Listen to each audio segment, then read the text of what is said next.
बहुत निर्धन व्यक्ति, अति निर्धन, एक बाबा की सेवा में जाता है। बाबा बड़े पहुंचे हुए संत है, खूब सेवा करता है। फिर कहता है, बाबा मेरी बेटी जवान हो गई, मेरे पास धन नहीं है, और धन की वजह से मैं अपनी बेटी का विवाह नहीं कर सकता हूं,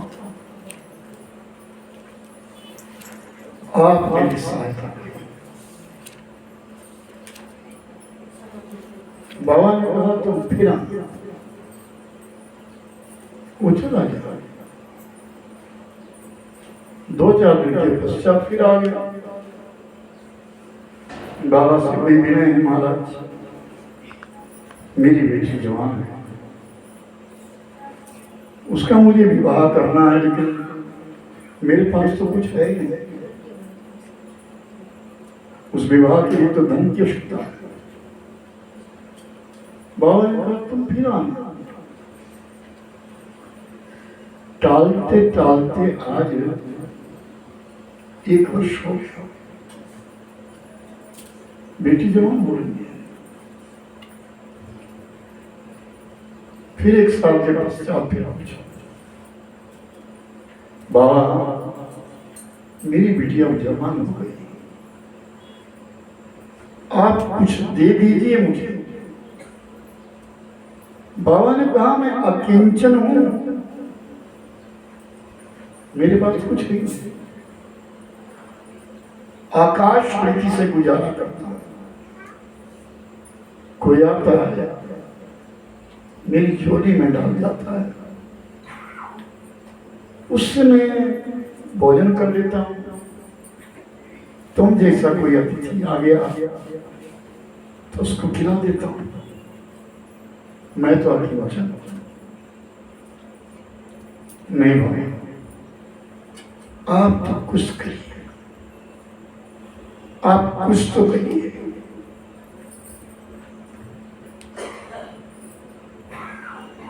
तो बाबा ने कहा अच्छा एक काम कर, यहाँ झाड़ियां हैं, इन झाड़ियों के बीच में एक पारस पत्थर है, उसे लेके आ। वो चला गया, बड़ा खुश हुआ। नाम सुना था पारस कि लोहे की किसी भी वस्तु से उसको स्पर्श कर दिया जाए तो वो सोना बन जाता है। मेरे तो कोई कमी रहेगी नहीं, और बाबा मुझे पारस दे देता है।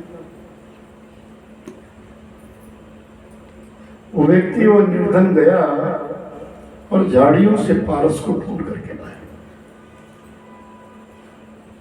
बाबा के सामने रख दिया। बाबा ये पारस है, ले जाओ इसे, तुम अपने घर ले जाओ, जितना धन तुमको चाहिए इस पारस को तुम लोहे के साथ स्पर्श करते जाना, वो सोना बनता जाएगा, तुम्हारे अंदर इनकी कमी नहीं होगी, ले जाओ। वो गरीब व्यक्ति बहुत प्रसन्न हुआ, और जब वो प्रसन्न हुआ और कुटिया से बाहर निकला, अभी 10-15 कदम चला था, एकदम दिमाग घूम गया, लौट गया। ध्यान से सुनना सभी, वो लौट गया और लौट करके बाबा के पास आया और पारस उनके चरणों में रख दिया। उस पारस को बाबा के चरणों में रख दिया। बाबा मुझे वो चीज दो जिसको पा करके आपने इस पारस को फेंक दिया था। मेरे लिए वो वस्तु दो जिस वस्तु को पा करके आपने पारस को फेंक दिया था। ये उसके आगे आप पारस सुनने, मुझे वो वस्तु चाहिए।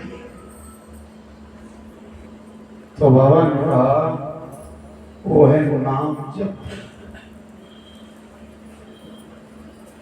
उसकी कहानी सुनना चाहता है तो सुन।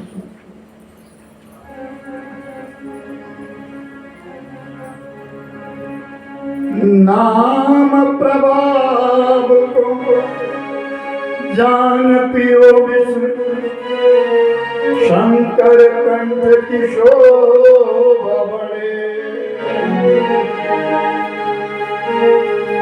नित नाम की महिमा विचार करो, जली होलिका नहीं प्रहलाद जले। नाम तो देखिए ये कौतुक, जली होलिका नहीं प्रहलाद जले। मन में बसी एक चाय यदि, प्रभु नाम तेरा उच्चार करे। बिठला करके तुझे मन मंदिर में, मनमोहन मूर्त निहार करे। भर के जग पात्र में प्रेम का रस, पद पंकज तेरे पखार करे। बनु प्रेम पुजारी तुम्हारा प्रभु, नित आरती भव्य उतार करे। नाम प्रभाव को जान पियो विष्णु, शंकर कंठ की शोभा बढ़े। और पथिक सुन, जिस नाम को पाकर के मैंने इस पारस का त्याग किया, उस नाम की महिमा सुन। नाम प्रताप को जान पियो विष्णु, शंकर कंठ की शोभा बढ़े। देवता और दानव आए, समुद्र का मंथन किया और समुद्र का मंथन करने से हलाल निकला, विष निकला, जहर निकला। उसे लेकर के वो मेरे पास आए, भगवान शिव के पास आए और शिव ने नाम दिया। भगवान राम को अपना इष्ट मानते हैं, अपने इष्ट का नाम लिया, राम का नाम लिया और उस विष को पिया नहीं, कंठ में रख दिया, नीलकंठ पड़ गए। और नित नाम की महिमा पुकार कर, जली होलिका नहीं प्रहलाद जले। हिरण्यकश्यप का पुत्र जिसका नाम था प्रहलाद, जिसने मां के गर्भ में ही गुरु धारण कर लिया। किसको? देवर्षि नारद, जो मंत्र बताए थे नमो भगवते वासुदेवाय, उसका निरंतर जप कर रहे थे। पिता ने हिरण्यकश्यप, उन्होंने अनेक प्रकार के दंड दिए, सब दंडों को झेलता झेलता वो प्रहलाद जब चिता के ऊपर रखा गया और आग लगाने की चेष्टा करी गई और होलिका ने अपनी गोदी में बिठा दिया, क्योंकि होलिका के पास एक ऐसा दुपट्टा था जो शीतलता देता था। होलिका ने ही तो कहा था, हिरण्यकश्यप की बहन थी होलिका, उसने कहा था भैया ऐसे नहीं मरेगा। चिता लगाओ, चिता के ऊपर मैं बैठूंगी, मेरी गोदी में प्रहलाद लगाओ, आग लगा देना, मेरे पास से दुपट्टा जो है शिकोता देता है ये जल जाएगा, मैं बच सकूंगा। तो उसी प्रकार का कृत्य किया, लेकिन प्रहलाद ने तो आंखें बंद कर दी और नाम जप करने लगा। नाम प्रभाव को जानिए कौतुक, जली हो का नहीं प्रहलाद जले। नाम जप कर रहे हैं, मन ही मन में नाम जप कर रहा था। हवा चली, पवन चली, वो होली का दुपट्टा उड़ गया और उस दुपट्टे में प्रहलाद लिपट गया, प्रहलाद बच गया और होली चली गई। इसलिए मन में बसी एक चाह, प्रभु नाम तेरा उच्चार करे। इस पारस को मैंने किनारे रखा, मन में उठी एक चाह, प्रभु तेरा नाम उच्चार करें। क्यों? बिठला करके मन मंदिर में, मनमोहन मूर्त निहार करे। मन में तेरा स्मरण करता हूं, तेरी मूर्ति मंदिर में जाके देखी, मन में देखा। लेकिन एक विशेष बात क्या, भर के ऋग पात्र के जल, ऋग कहते हैं आंखों के, इन आंखों में मैं प्रेम का जल भरता हूं तेरे लिए। नित पुजारी बनूं, नित आरती भव्य उतार करूं। तेरी आरती में रोज उतारता हूं परमात्मा, लेकिन नाम प्रभाव को जानिए कौन तक,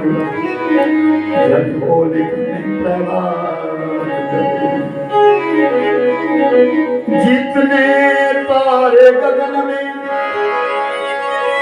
ये उतने शत्रु, जा पे कृपा रघुनाथ की, जो पार न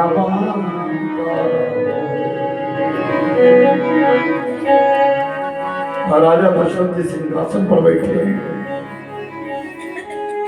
विश्वामित्र सामने खड़े हैं, गुरु वशिष्ठ संग में बैठे, नजरों से बेनिहाल करते हैं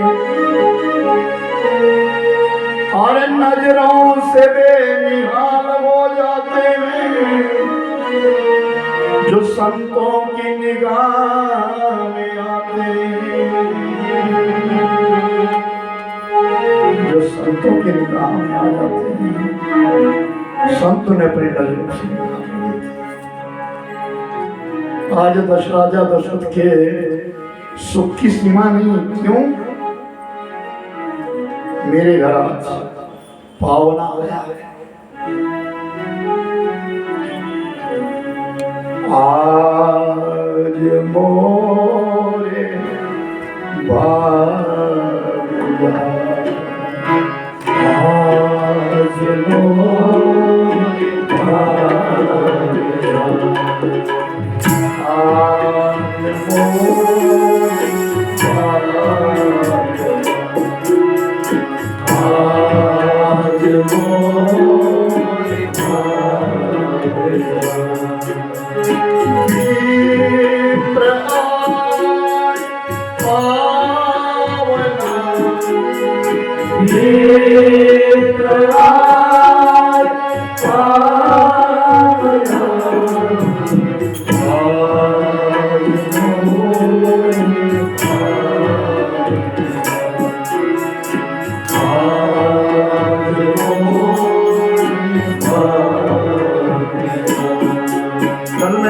आज मोरे इन्हीं शब्दों पे छोड़ी। कौन आया था? रावण। मेहमान कौन आए? विश्व। आज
बड़ा भव्य स्वागत किया गया। ऋषि विश्वामित्र का स्वागत किया गुरु की आज्ञा से। गुरु महाराज ने आज्ञा दी है, तभी तो कहें कि गुरु को त्याग करने का एक ही सही है। तजयो पिता प्रहलाद भविष्य बंधु भरत रहता जाके प्रिय नाम विधि तजिय ताई कोटि वैर समय यद्यपि परम सही। राजा बलि ने अपने गुरु का त्याग किया। बलि गुरु तजे हो कांत ब्रज बलि। स्त्री अपने पति को कब छोड़ सकती है? शिष्य अपने गुरु का त्याग कब कर सकता है? अपने माता का त्याग कब किया जाता है? पिता का त्याग कब किया जाता है? ये गोस्वामी तुलसीदास जी ने इस रामायण में तजयो भरत मेहता। भरत ने अपनी मां का त्याग किया। किसके पीछे? भगवान के पीछे, राम के पीछे। तजयो प्रहलाद अपने पिता का त्याग किया। किसने? प्रहलाद ने। किसके पीछे? भगवान के पीछे। बंधु अपने भाई का त्याग किया। किसने? भविष्य ने। किसके पीछे? भगवान राम के पीछे। भरत मेहता ने अपनी मां का त्याग कर दिया। कंत ब्रज बलि का अपनी स्त्रियों का त्याग किया, अपने पतियों का त्याग किया। कंत कहते पति, अपने पति का त्याग किया। किसने? गोपियों ने। किसके लिए? भगवान के लिए। और बलि गुरु तजी, और बलि ने अपने गुरु का त्याग किया। किस लिए? भगवान के लिए। अगर धर्म की राह पर चलने से गुरु मना करता है तो शिष्य को गुरु को छोड़ने का दोष नहीं, फिर उसे कोई दोष नहीं, क्योंकि गुरु ही धर्म दिलाने वाला है। याद रखना, जब हमारा कोई पूर्व जन्म का पुण्य उदय होता है, किसी संत की हम पर कृपा होती है, तो यह पूजा के लिए उठते हैं, ये कान कथा सुनने में लगते हैं, ये वाणी भजन करने में लगती है। हमारे पीछे कोई ना कोई तो है। जिस पद के ऊपर इंसान जाकर के बैठ जाता है, जो शोहरत उसने पाई है, उसको दिलाने वाला कोई ना कोई तो है, कोई ना कोई तो है। तो प्रभुवर आज राजा दशरथ जी महाराज अपना अहोभाग्य मान रहे हैं। मेरे यहाँ साधु आए और वो राजऋषि है, लेकिन अपने को ब्रह्मर्षि मानते। मेरे गुरु का इनके साथ वैमनस्य है, लेकिन फिर भी मेरे गुरु महाराज ने कहा ये साधु है, इनका आदर करो। बड़ा सूची आसन लगा है और उस आसन के ऊपर विश्वामित्र जी के लिए बिठा दिया गया। अब विश्वामित्र ने कहा, राजन आप कैसे हैं? तो राजा दशरथ जी महाराज गुरु महिमा गाते हुए कहते हैं, मैं अपने गुरु महाराज की कृपा से आप जैसे साधु संतों की अपार दृष्टि से सुखी हूं। एक ही कमी थी जीवन में, वो कमी पूर्ण हो गई है। मेरे संतान नहीं थे, अयोध्या की राजगद्दी पर बैठने वाला कोई नहीं था। इतना बड़ा एक कौशल देश है, इस कौशल देश को कोई संभालने वाला नहीं था, लेकिन मेरे गुरु महाराज की कृपा से मेरे यहाँ सब कुछ। आप कहो आप खाना कैसे? जलपान करवाया गया। आप बिना काम से तो आए नहीं। आप बताइए, जो भी आप काम कहेंगे ना, मैं करबद्ध होकर के आपका हर कार्य करूंगा। विश्वामित्र कहते, राजन पुत्र मोह में तुम बड़े लिप्त हो गए। परिवार के जितने नजदीक रहोगे, उस परिवार से उतना ही मोह हो जाएगा। जितना नजदीक तुम अपने परिवार के रहोगे, जिस व्यक्ति के भी तुम नजदीक ज्यादा रहोगे, उससे तुम्हारा मोह बढ़ेगा और दुख का कारण भी वही होगा। जिससे प्रेम किया नहीं है, उससे दुख कहां होगा?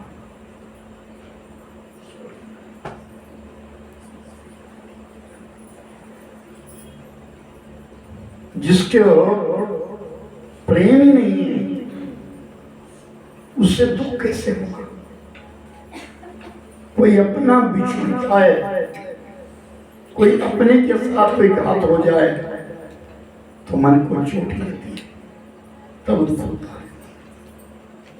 जितना नजदीक हम किसी के रहते हैं, उतना हमें उससे मोह होता है। राजन तुम मोह में लिप्त हो गए। हाँ महाराज,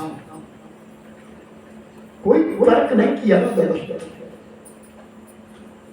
किसी प्रकार का तर्क नहीं किया। कहते ना, गुरुओं के सामने कल कथाई थी ना, नेत्र मिला करके बात नहीं करते, नेत्र झुका करके बात की जाती है। राजन तुम पुत्र मोह में लिप्त हो गए हो। राजा दशरथ ने कहा, जो आपने कहा सत्य।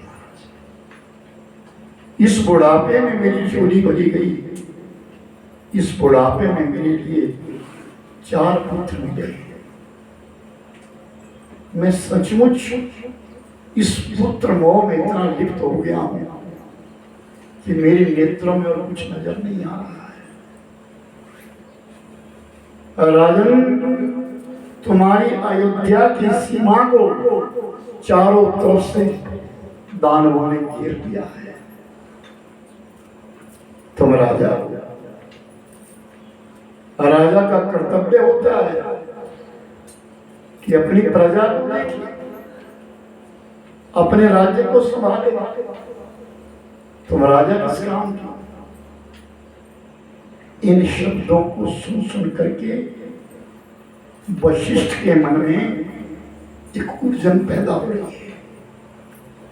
क्या कहने आगे आ गया? ये विश्वामित्र जो परीक्षा लेता है, ये क्या करने आ गया है? आज अयोध्या में कोई बड़ी घटना होने वाली है। राजन, आपके पास में किसी काम से आए, हम साधु है, हमारा काम धर्म की रक्षा करना है। जब कोई हमारे धर्म के ऊपर आक्षेप करता है तो हम बलिदान भी देते हैं। सहस्रों ऋषि मुनियों ने अपना बलिदान दे दिया। जब जब भी हम धर्म के प्रति कुछ करते हैं तो दानव आते हैं और हमारा यज्ञ विध्वंस कर देते हैं। और कैसे कैसे दानव आते हैं, बहुत सारे ऋषि मुनियों को तो खा जाते हैं। हम अपने धर्म के प्रति कितना बलिदान दे रहे हैं, और एक तुम हो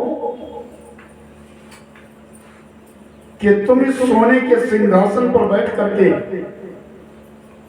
अपने धर्म के बारे में और प्रजा के बारे में कुछ सोचती नहीं। तुम पुत्र मोह में इतने लिप्त हो गए, शर्म से मस्तक झुक गए। क्या जवाब? घटना तो सही है, हुआ तो ऐसा ही है। मेरे बुढ़ापा था, बुढ़ापे में मेरे लिए बालक मिल गए, मैं भूल गया, अपनी प्रजा की रक्षा भूल गया, अपना कर्तव्य भूल गया। महाराज, आप, मैं जाऊंगा, आपका यज्ञ सफल करूंगा, सब दानवों को भगा दूंगा। नहीं, तुम नहीं चाहिए। तुम्हारे पुत्र हैं, एक का नाम राम है, दूसरे का नाम लक्ष्मण है। मुझे वो तो बालक चाहिए। ये क्या कह रहे हो महाराज? वो मेरे बालक नहीं, वो तो मेरे प्राण है। आप उन्हें मत मांगो, आप उनको मत मांगिए महाराज। और आपने जो ये दोष कहे मेरे मनुष्य, सूर्य हमारे पिता है, मैं आपको वचन देता हूं, राम लक्ष्मण को छोड़ दीजिए। 2 अक्षर से बनी हुई जो भी संपदा, जो भी वस्तु आप उस अयोध्या में मिले, वो आपकी। जितना भी सोना है सब ले जाओ। चांदी भी 2 शब्दों का है, जितना चांदी हो, यहां तक कि कोष अर्थात खजाना, वो भी 2 शब्दों का है, उसे ले जाओ। धेनु है, उस धेनु को ले जाओ। इससे अधिक अगर मैं कहूं आपके लिए तो 2 अक्षर से प्राण बनते हैं। अगर आप मेरे प्राण भी मांगे तो मैं वो भी दूंगा। लेकिन राम लक्ष्मण मत माने। विश्वामित्र ने कहा, दशरथ में तुम्हारे पास बड़ी आशीष है, मैं बड़ी आशीष है। धर्म की रक्षा करने के लिए मुझे तुम्हारे बालक चाहिए, तुम्हारे बालक चाहिए। राजा दशरथ के नेत्र बन गए। मना कर रहा हूं, लेकिन विश्वामित्र नहीं मान रहे। आखिर में गुरु शिष्य ने मन में विचार किया, राजा दशरथ मना कर रहे हैं, विश्वामित्र मान रहा है। और विश्वामित्र के दिमाग में बात आ जाएगी कि ये शिष्य मेरा नहीं, वशिष्ठ का है। हो सकता है वशिष्ठ ने कह दिया हो कि विश्वामित्र की कोई बात मत मानना।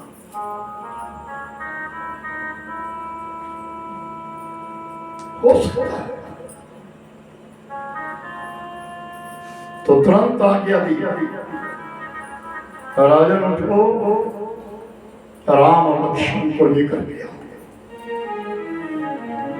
गुरु आज्ञा टाली नहीं जाती, किसी भी सूरत में गुरु आज्ञा नहीं टाली जाती। विधान ये कहता है, शास्त्र ये कहता है, राजन उठो, राम और लक्ष्मण को लेकर के आओ। अब गुरु आज्ञा है, दशरथ उठ गए। बड़े मुरझाए हुए मुख से रनिवास में प्रवेश करते हैं, जहां कौशल्या बैठी है, सुमित्रा है, कैकेयी है। दोपहर का काल है, चारों भाई आंगन में खेल रहे हैं, प्रौढ़ अवस्था को रहे। राजा दशरथ को देखते ही सबने प्रणाम किया, नमन किया। तीनों स्त्रियां भी उठी, प्रणाम किया। कहो राजा, आप आना कैसे हो गया?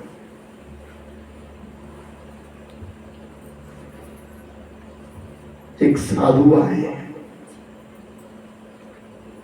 वो राम और लक्ष्मण को मांग रहे हैं,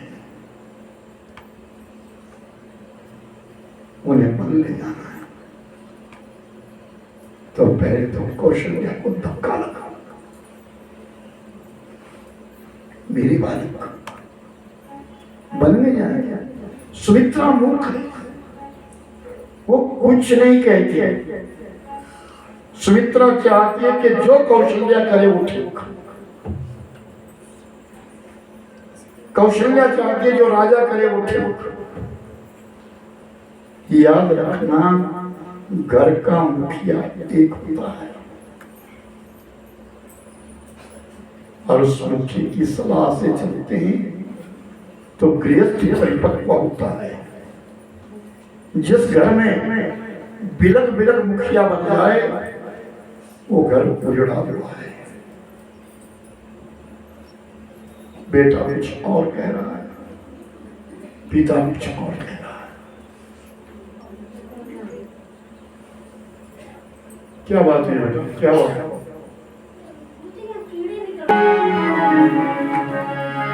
अगर नाथ अवगुण हमारे, अगर नाथ देखोगे अवगुण हमारे, तो हम जैसे बादल से लगेंगे किनारे। अगर नाथ देखोगे गुण हमारे अगर नाथ अब गुण हमारे तो हम कैसे भव से लगेंगे किनारे अगर नाथ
माना धर्म है अपावन कुटिल है ये माना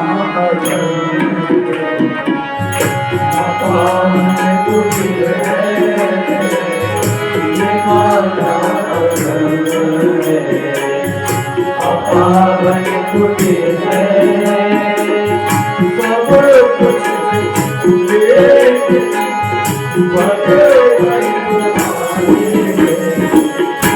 अगर नाथ दे हमारे अगर नाथ दे हमारे तो हम कैसे लगे किनारे अगर नाथ दे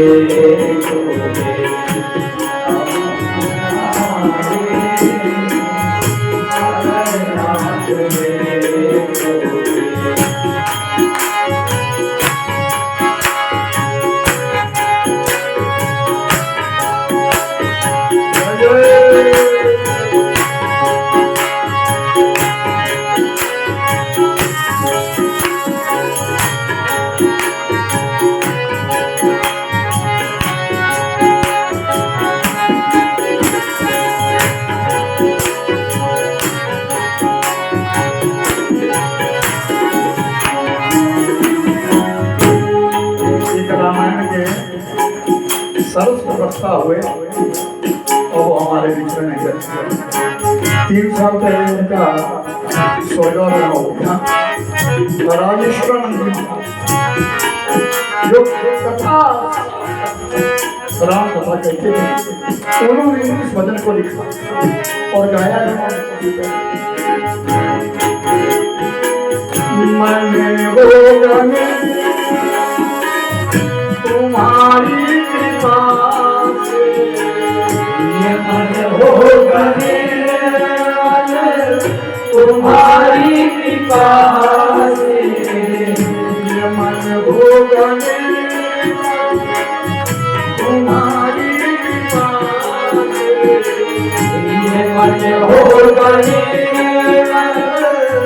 तुम्हारी कृपा से ये मन होगा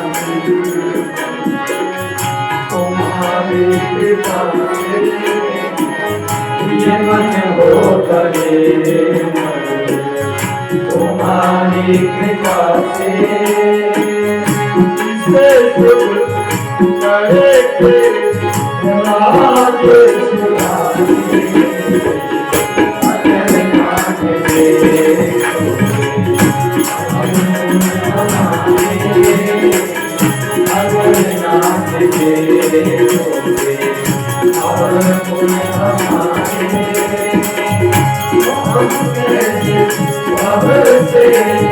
लगे किनारे अगर नाथ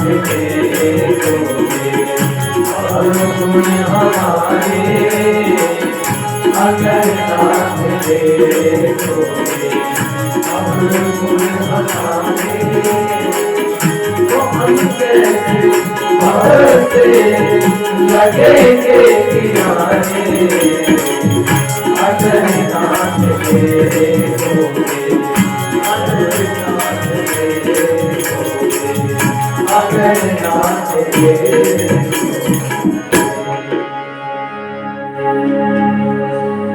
ये अवगुण हमारे तो हम कैसे भरोसे लगे किनारे अगर नाथ देखोगे। रामेश्वर जी ने बड़ा सुंदर चित्र लिखते हैं। अंत में जब उन्होंने शब्द कहा ना ये मन होगा निर्मल तुम्हारी कृपा से। हम कितनी भी कोशिश करें कहीं ना कहीं इन नेत्रों में भाव आता है। और मन मैला हो जाता है। तेरी कृपा होगी, ये मन होगा निर्मल तेरी कृपा से, ये मन होगा निर्मल तुम्हारी कृपा से, इसे शुद्ध करेंगे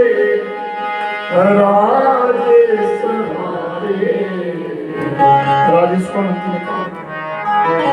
मैंने बहुत कोशिश करी प्रभु, पर मैं तो हार गया। अब तेरी कृपा तो बहुत सारा सब पार उठा देना। आज राजा दशरथ जी महाराज रनिवास में आए और रनिवास में आकर के कौशल्या से कहा, कौशल्या एक साधु आया है और वो साधु जो है ना राम लक्ष्मण को मांग रहा है। तो पहले तो कौशल्या को धक्का लगा, ऐसा कैसे होगा, अभी तो बचपन ही इनका, ये जंगल में क्या करेंगे, जंगल इनके तो पालने के दिवस है, खेलने के दिन है। फिर दूसरे क्षण याद आई, एक साधु पहले आया था और उस साधु ने कहा, कौशल्या जब तेरा बालक है तरुण अवस्था को होगा, तरुण अवस्था में जैसे जाएगा ना तो एक साधु आएगा और इसको जंगल में ले जाएगा। लेकिन जब ये लौटेगा तो अकेला नहीं होगा, इसके साथ इसकी धर्म पत्नी होगी। तो कहते हैं कि बेटे की शादी की प्रसन्नता इतनी पिता को नहीं जितनी मां को होती है।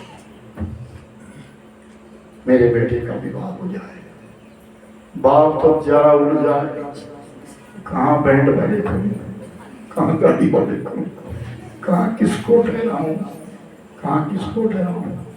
मां निमंत्रण दे रही है, तू भी आई हो, तू भी आई हो, तू भी आई हो। उसे पता नहीं कि नमकीन आना कहां से, उसे तो मालूम ही नहीं। वो तो जाने बेचारा बाप जिसकी बुनियाद भी फटी हुई है।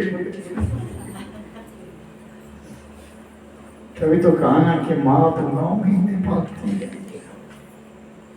पिता जो तब तक जे किनारे नहीं लगा तब तक वो दिमाग में पालता रहता है। माँ पेट में पालती है, पिता दिमाग में पालता है। महापुरुषों के वचन है ये। कितना स्ट्रेस होता है इस दिमाग पर,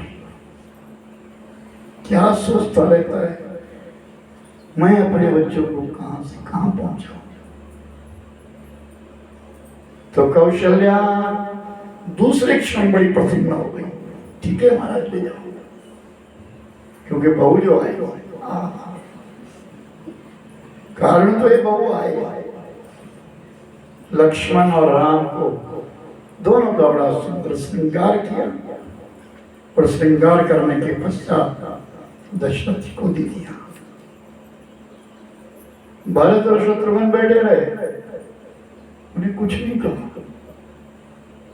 राम लक्ष्मण की सुहानी जोड़ी लेकर के राजा दशरथ की सभा में आ गए, जहां विश्वामित्र बैठे हैं, गुरु वशिष्ठ बैठे हैं। राजा दशरथ ने कहा, ये गुरुदेव है, ये हमारे अतिथि आए हैं।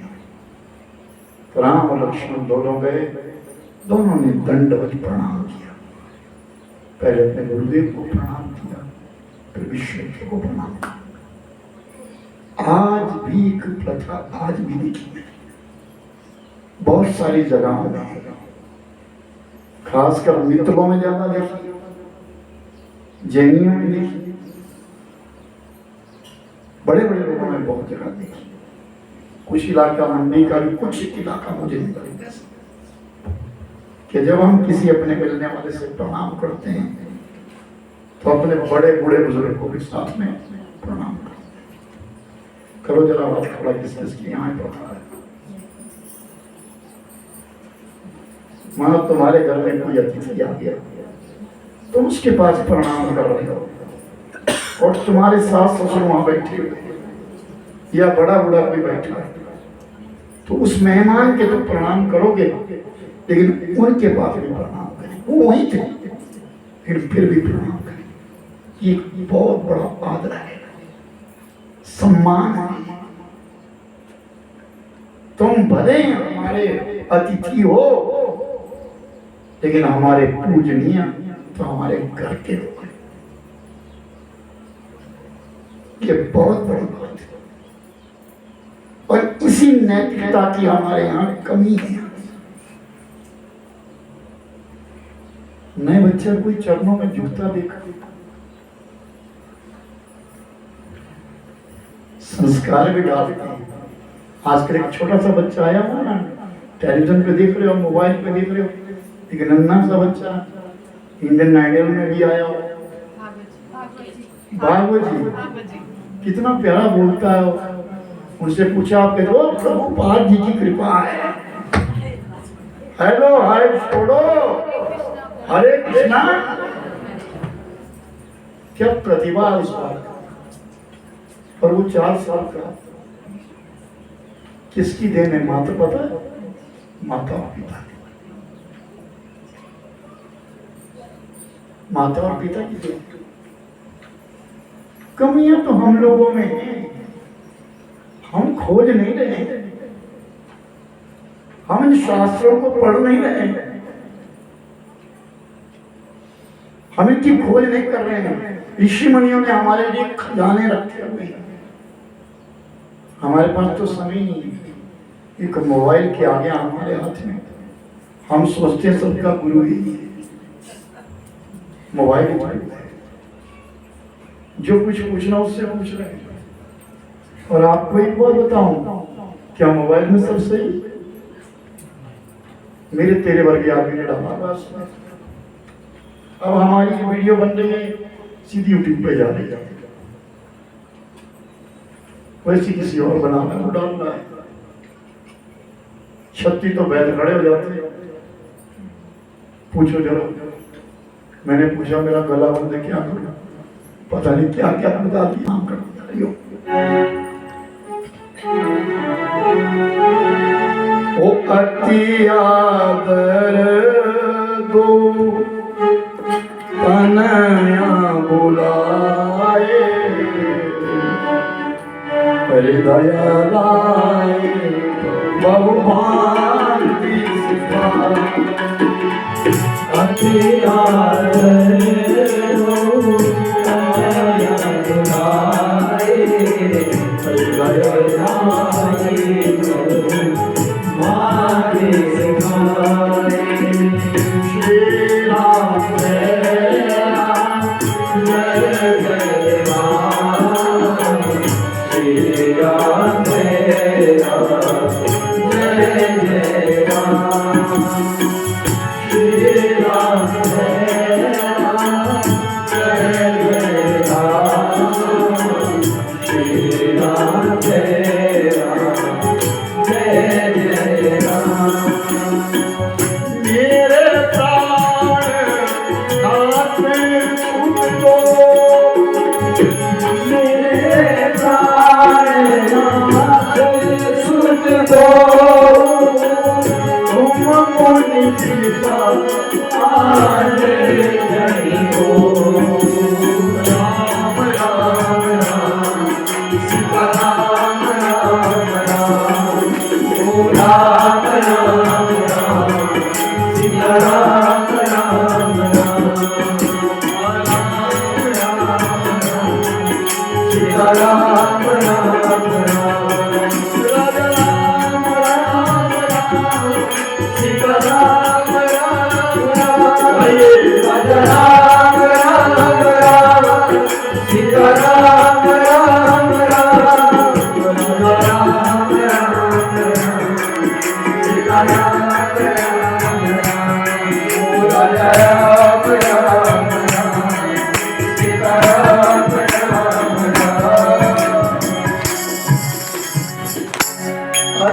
दर्द तनिया बुलाए, हृदय लाए और बहुभारती सिखाए। राजा दशरथ जी ने अपने दोनों पुत्रों के लिए अपने हृदय से लगाया, प्रेम से, और फिर सिखाया। ये गुरुवर है, ऋषि विश्वामित्र है। आपको इनके साथ जाना है, इनके यहाँ यज्ञ होना है, उस यज्ञ की पूर्णाहुति तक बुलाना है।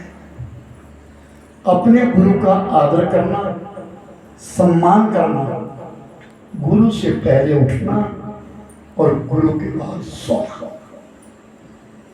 वाह, क्या क्रम बताया है।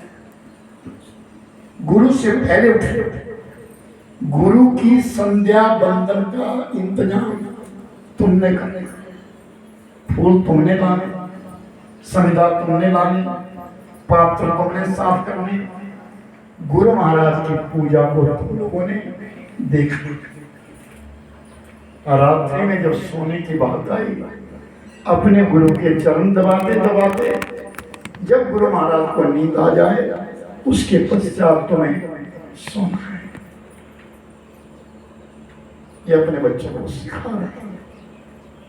राजा दशरथ जी समझा रहे हैं राम और लक्ष्मण के पास, और राम लक्ष्मण दोनों बड़े प्रेम से सारी बातें सुन रहे हैं। और राम लक्ष्मण उठे और अपने पिता के सामने खड़े हैं। तब राजा दशरथ जी कहते हैं,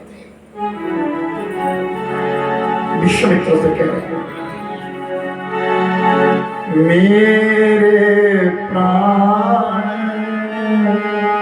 नाथ सुख दो,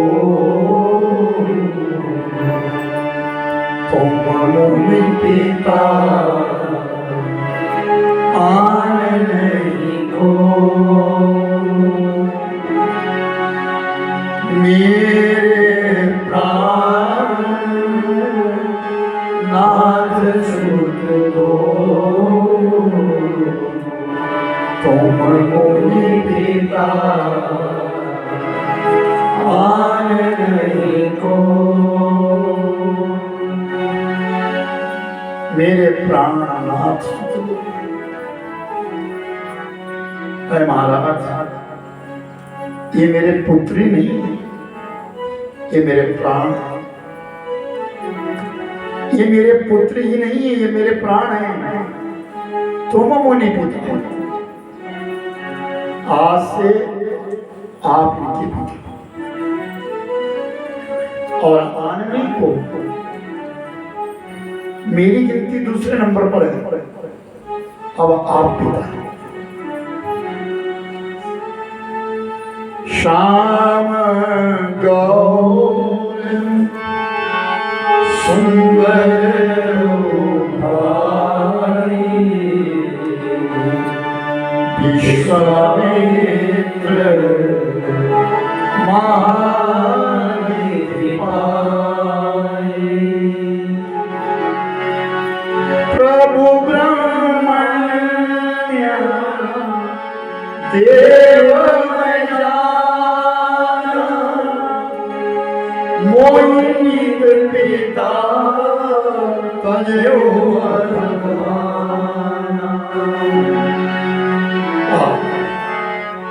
श्याम गौर सुंदर को भाई,